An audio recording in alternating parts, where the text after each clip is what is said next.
그 다음에 이제 혁신이 일어났다. 그게 전통 불교를 혁신시켜서 현대 불교 패러다임을 만들었어요. 그리고 끊임없이 새로 내부에서 혁신합니다. 그러니까 전통 불교 교단도 이 4대 종문을 보고 혁신을 해요.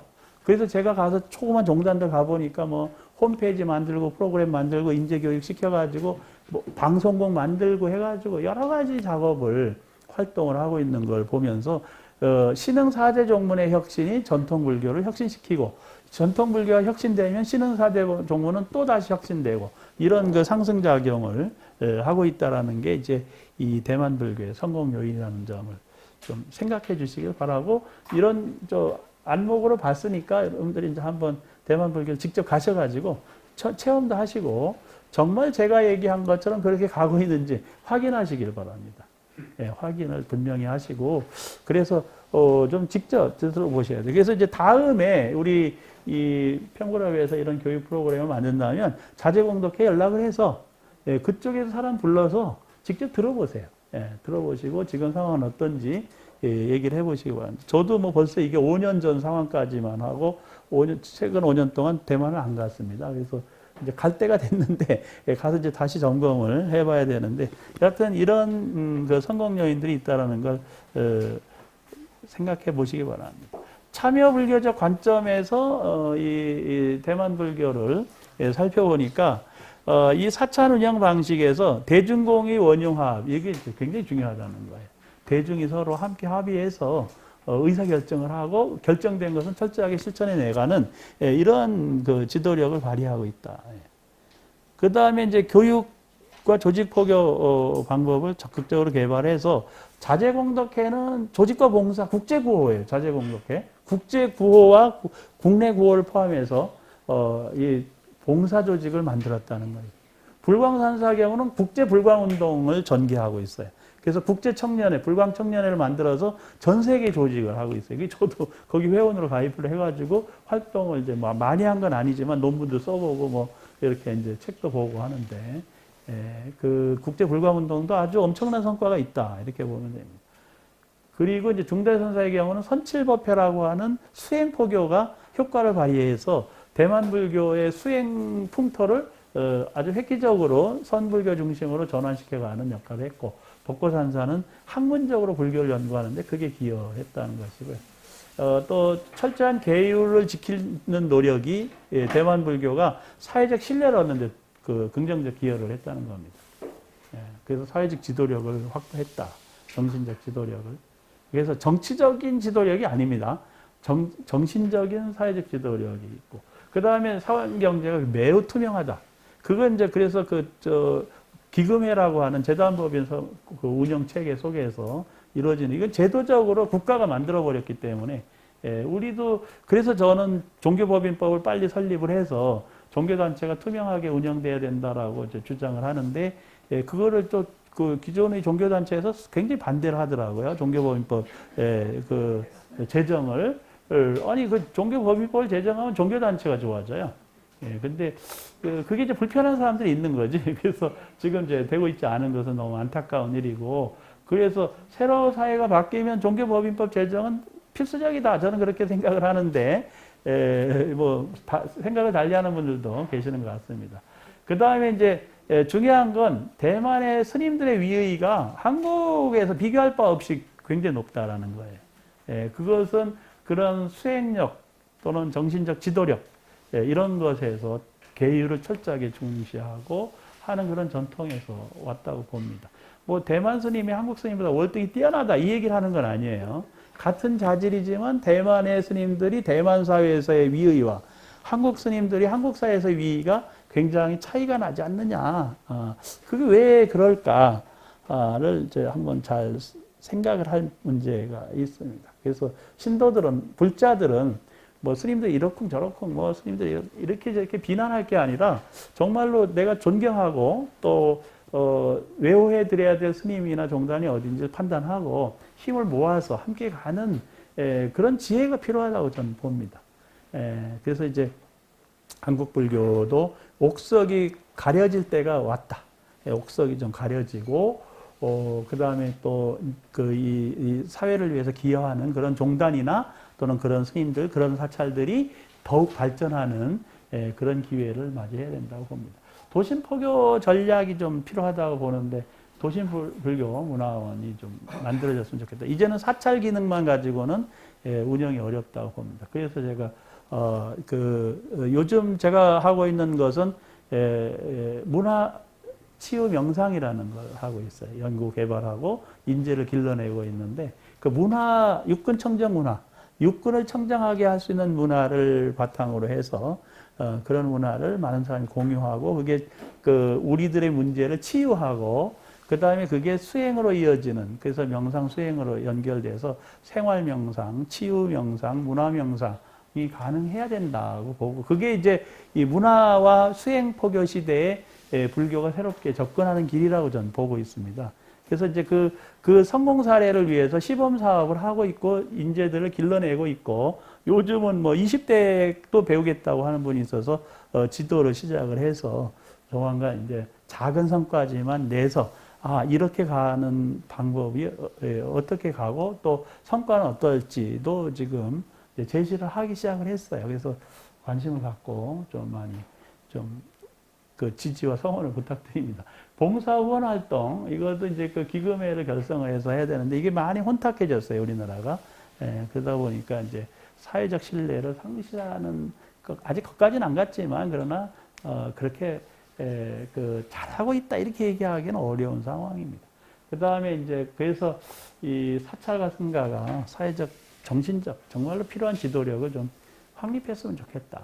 그게 없으면, 구심점이 사라지면서 그 불교도 와야 될 수가 있는데, 다행스럽게 이제 이거 자각한 우리 제가불자들도 계시고, 우리 이제 평구레베이 오늘 모이신 분들이 뭐 꽤 많이 모이셨지만, 이렇게 스스로 자각하시고 또 노력을 해 나가시고, 또 스님들도 좀 자각이 필요하시다. 이게 패러다임의 변화가 일어나지 않으면 어떤 종교도 살아남을 수 없다. 저는 그렇게 봐요. 그런 그 변화기에 직면했을 때 좀 스님들도 패러다임 변화를 좀 스스로 만들어내는, 이게 뭐 밖에서 요구하는 게 아니라 스스로 선택하고 만들어내는 그런 결사가 좀 필요하다. 저는 그렇게 보고 있습니다. 벌써 시간이 다 됐습니다.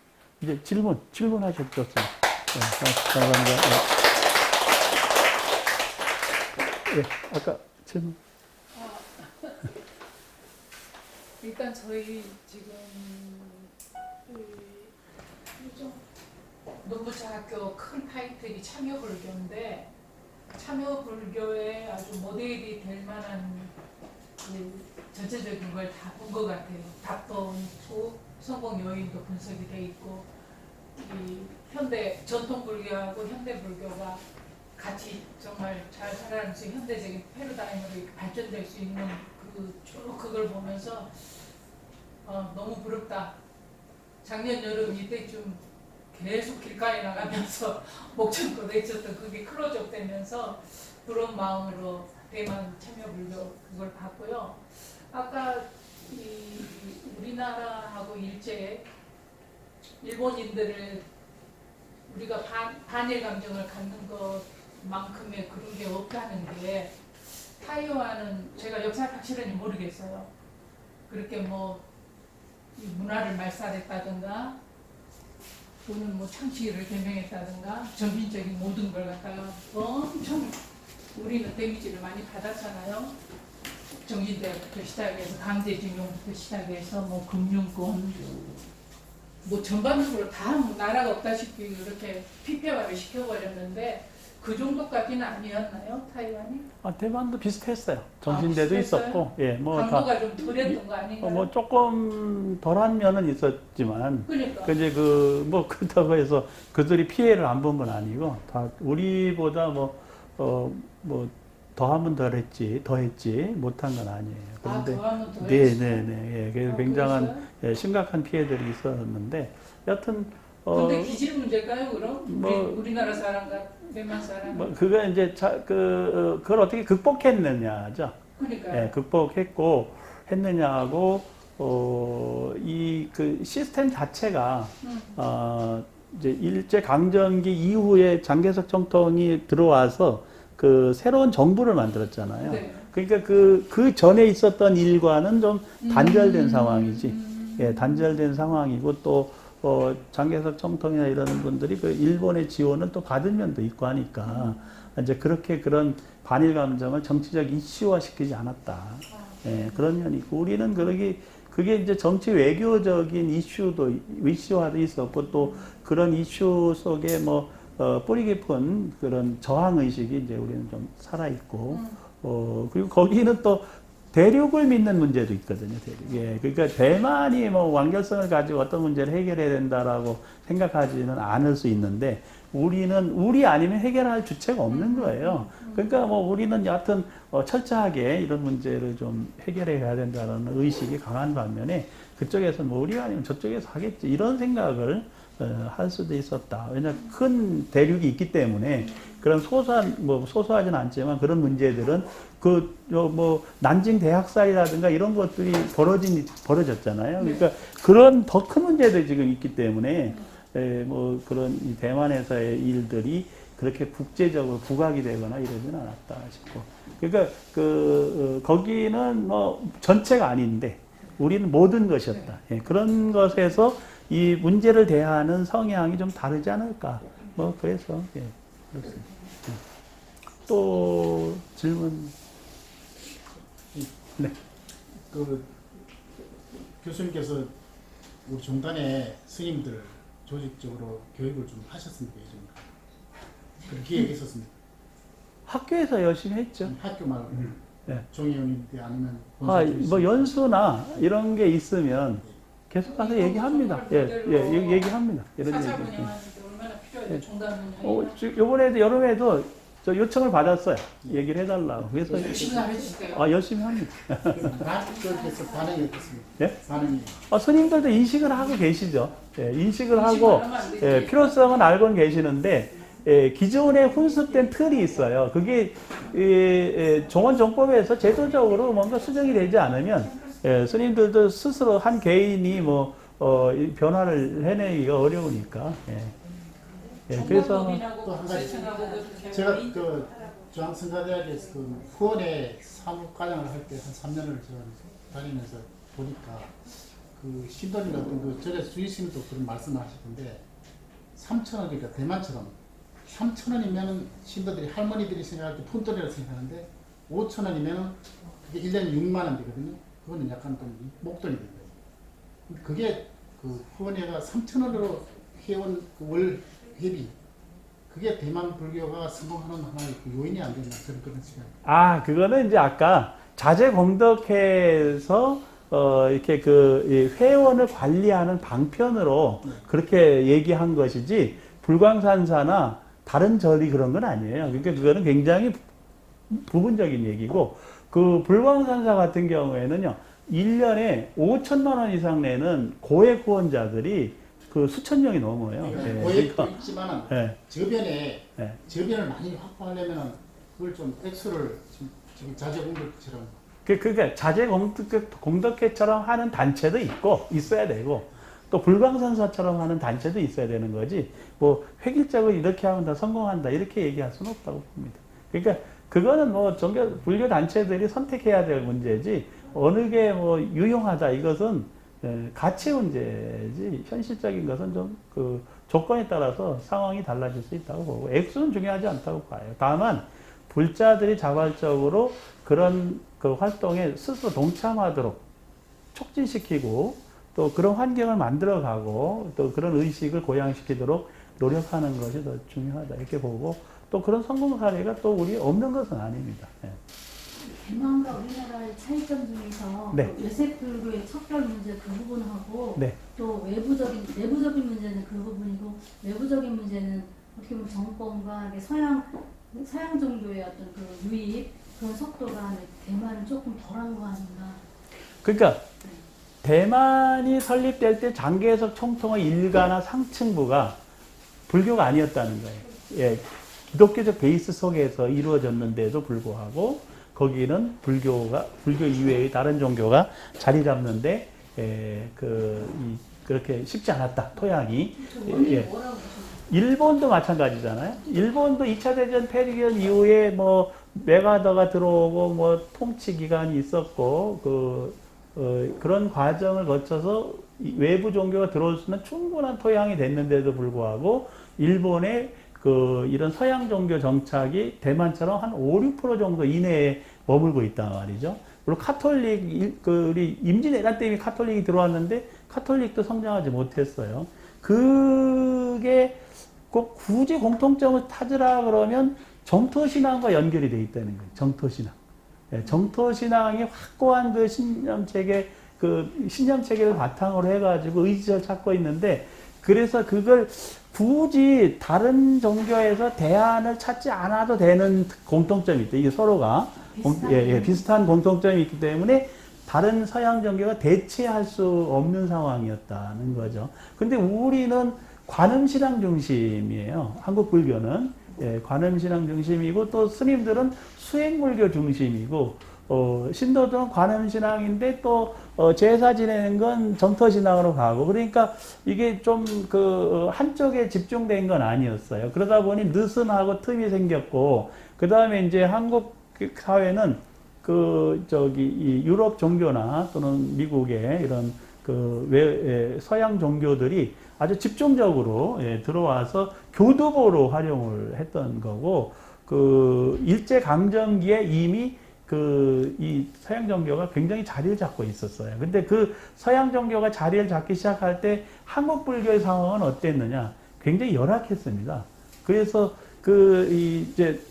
좀 문물을 경험하려고 하면 서양 종교로 가야 되는, 그래서 그 대체 종교가 확산이 되는 데 비해서 일본이나 대만은 서양 종교가 대체 종교가 아니었고, 오히려 일본의 경우도 보면 적극적으로 일본 교단들이 학교를 만들고 유치원부터 해서 1800년대부터 1900년대 공교육이 체계화되기 이전에 이미 적극적으로 사회교육에 나섰단 말이에요. 근데 우리는 사회교육을 못 나섰어요. 그러니까 우리도 보통학교도 설립하고 대학도 설립하고 했지만 숫자적으로 엄청 작았다. 그래서 이제 이런 걸 접근하는 데 있어서 이 대만이나 또는 일본이나 이런 불교들은 앞장서서 눈을 떠가지고 선구자적으로 나갔는 데 비해서 한국 불교는 가지고 있는 것도 놓쳤어요.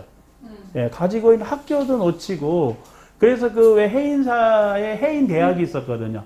그 해인대학이 경남대학으로 바뀌어가면서 사실 이게 불교 관련된 절에서 만든 불교대학이 사회 일반 대학으로 바뀌어가는, 그래서 국민대학이라든가, 국민대학도 마찬가지예요.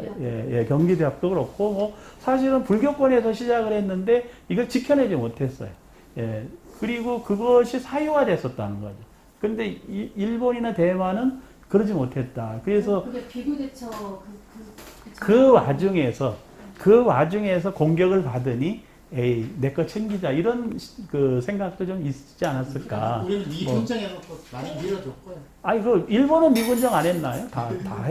대만도 다 했지만 똑같은 상황이었는데 왜 우리는 좀 더 이렇게 나갔을까라고 하는 것은, 이승만 대통령을 큰 스님께서 그렇게 해서 설득을 해서 그걸 못한 게 대만도 마찬가지고 일본도 마찬가지였어요. 근데 이제 문제는 그렇고, 네. 지금 대만의 불교의 성공 사례 롤 모델을 네. 사례를 충분히 다 아시고, 지금 우리 한국 불교에 대해서 말씀인데요. 지금 우리 종단이 처해 있는 환경이나 모든 조건을 우리 교수님이 능히 저희보다 훨씬 다 인지하고 계실 텐데, 우리 한국 불교의 어떤 다른 시점으로 어떤 대안이 있으신지 선생님 고견을 좀 듣고 싶은데 마음이 조금 저는 제도화된 불교 있죠. 종단들이 나가는 길들에 대해서는 그 종단이 해결해야 될 과제라고 봐요. 다만 지금 한국 사회에서 이제 출가자가 급감하고 있다. 출가자는 급감하는데 불교계에 와서 활동하는 종교인은 늘어나고 있다. 이 아이러니가 있는 거예요. 그럼 도대체 누가 늘어나는 거냐? 스님들 출가자는 점점 줄어드는데 성직자연 하는 사람들은 4만 명이 넘어서고 있는 거예요, 지금. 대한불교 조계종의 스님이 만여 명이신데, 예, 근데 자꾸 늘어난다는 거예요. 그러면 그래서 저도 유심히 지금 살펴보니까 그 제가불교 단체들 중에서 커나가는 단체들이 있다는 거예요. 예. 그러니까 제도화된 불교 단체들만은 아니지만 독자적으로 커나가는 새로운 영역이 있다는 거죠. 예. 그래서 지금 대한불교 조계종이나 뭐 태거종이나 진각종이나 천태종 쪽에서 활동하시는 분들은 전혀 못 느끼지만 독자적으로 새로운 종단 형태로 발전해가는 단체들이 있고 그런 단체들 속에 제가 종단도 있다. 그리고 성공 사례가 나타나고 있다. 뭐 어디라고 물으면 대답할 수도 있지만 그래서 그런 것들을 보면은 이제 새로운 그 씨앗이 또 필요하다는 거예요. 아까 대만 불교가 전통 그 불교에 매몰되다 보니 하지 못하는 일을 신흥 4대 종문이 나서서 성공하면서 대체해봤잖아요. 그러니까 서로 경쟁적으로 발전했어요. 지금 한국 불교도 이제 그럴 필요가 있다. 그래서 이 제가불자, 저도 제가불자 입장에서 이 종단이 바뀌어야 된다. 스님이 바뀌어야 된다. 이렇게 자꾸 얘기하는데 안 바뀌는 걸 바꾸라고 요구해서 될 문제는 아니다는 거죠. 필요하면 스스로 바꿀 것이다. 네. 그러면 지금 나는 뭘 해야 될까를 고민하고 그런 힘들을 모아가길 바랍니다. 저는 뭐 제가 승가대학에 있고 대한불교 조계종 독립대학의 교수로 있으면서도 한편으로 제가불자로서 제가 해야 될 일을 찾고 있고 찾았어요. 예, 그리고 가고 있습니다. 근데 뭐 제가 성공하든 실패하든 관계없이 이런 노력을 하는 많은 제가불자들이 나오길 바라고 또 이미 많은 분들이 나왔었어요. 그러나 그것이 이제 2세대, 2세대, 3세대로 가면서 지속되지 못하는 것이 있었거든요. 그러면 우리는 반성해야 됩니다. 왜 제가불교 단체들이 지속되지 못하고 다시 시간이 지나면 스님들에게 그 의지하려고 하거나 기존 종단에 의지해서 그것을 비판하고 그걸 변화송에서 뭔가 역할을 찾으려고 하느냐. 이거 다시 한번 생각해야 될 때가 됐다. 안 바뀐다. 안 바뀐다. 이 모든 종교가 안 바뀌어요. 제도 종교는 안 바뀝니다. 언제까지? 망할 때까지. 안 바뀝니다. 그러니까 망할 때까지 안 바뀝니다. 그러면 망하게 둘 거냐, 이거죠. 불교를. 그게 아니고 스스로 내 역할을 찾자. 저는 제 역할을 지금 찾아가고 있습니다. 그래서 평구력은 평구력대로 그 역할을 찾으려고 이런 강의도 하고 많은 멤버 회원들을 모집해서 중에 저희들한테 가르쳐줄 방법이 있습니다. 아까 언급했어요. 문화치유 명상이라고 하는 새로운 불교 운동이 필요하다. 새로운 접근 방법이 필요하다. 그래서 그 수행이나 뭐 명상을 너무 교리적으로 크게 생각하지 말고 생활 속에서 누구나 그러나 내가 직면하고 있는 문제를 해결할 수 있는 그 치유가 되는 그런 방법을 찾고 거기서 새로운 희망을 만들어내야 된다. 그러면 제도 종교도 이걸 수용해서 빨리 바꿀 것이다. 바꾸세요라고 하는 게 아니라 바꿀 수 있는 씨앗을 내가 뿌리고 성공 사례를 만들어내는 게 중요하다. 저는 그래 봅니다. 그래서 어렵지만 이건 가능하다고 봐요. 가능하다고 보고 또 지금 그런 시대가 오고 있어요. 출가자가 급감하니까 이제는 뭐 스님들에게 이거 해주세요라고 할 수가 없는 상황입니다. 우리 승가대학에 저는 뭐 학연 스님들을 지도하고 있는 입장이니까 누구보다 빨리 알고 있잖아요. 그래서 저는 뭐 그 스님들이 한 분이라도 계시는 게 중요하지 지금은 바뀌기 원하는 상황이 아니고 사실 새로운 씨앗을 여기서 뿌려서 스님들이 받아들이실 수 있도록 해주는 게 중요하다. 그게 제 관점이에요. 제가 있다 보니까. 근데 이제 우리는 종단이 바뀌고 조계종이 바뀌면 뭐가 될 거라고 생각을 하는데 쉬운 일은 아니니까 내일을 찾아보자 이런 좀 생각입니다. 평구력도 뜻을 잘 모아가지고 많은 분들이 함께 할 수 있는 그런 방법으로 새로운 도약을 하시기를 바랍니다. 또 그런 기회가 오셨다고 생각이 됩니다. 오늘 강의는 여기서 마치겠습니다. 고맙습니다.